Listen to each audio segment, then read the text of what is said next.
మన రాష్ట్రంలో 175 కాలేజీలు ఉన్నాయండి.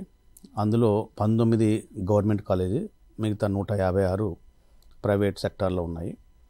సో మొత్తం 1,11,500 సీట్లు ఉన్నాయి. బి కేటగిరీ, ఏ కేటగిరీ కలిపి మొత్తం 1,11,000. అందులో మనకు దాదాపు 1,06,000 వరకు నిండుతున్నాయి. మిగతా ఒక 5-6 వేల సీట్లు నిండకుండా ఉంటున్నాయి.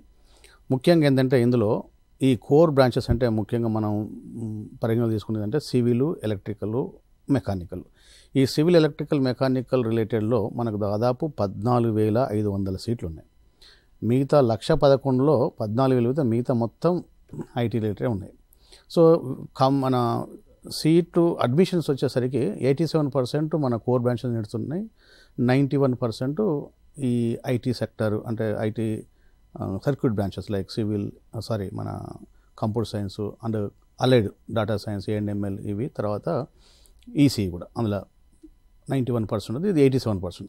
అడ్మిషన్కి వచ్చేసరికి బాగానే ఉంది, నియర్ బై ఉంది. బట్ సీట్లకు వచ్చేసరికి దాదాపు 87% అంటే 87% మొత్తం కంప్యూటర్ సైన్స్ రిలేటెడ్ సబ్జెక్ట్సే ఉన్నాయి. ఒక 13% సీట్లే core branches civil, mechanical, electrical ఉన్నాయి. సో దీనివల్ల ఏంటంటే రేపు భవిష్యత్తులో సొసైటీలో ఆర్ ఈ ఇన్ఫ్రాస్ట్రక్చర్ అని ఏదైనా ఇంబ్యాలెన్స్ ఏర్పడే ప్రమాదం ఉంది.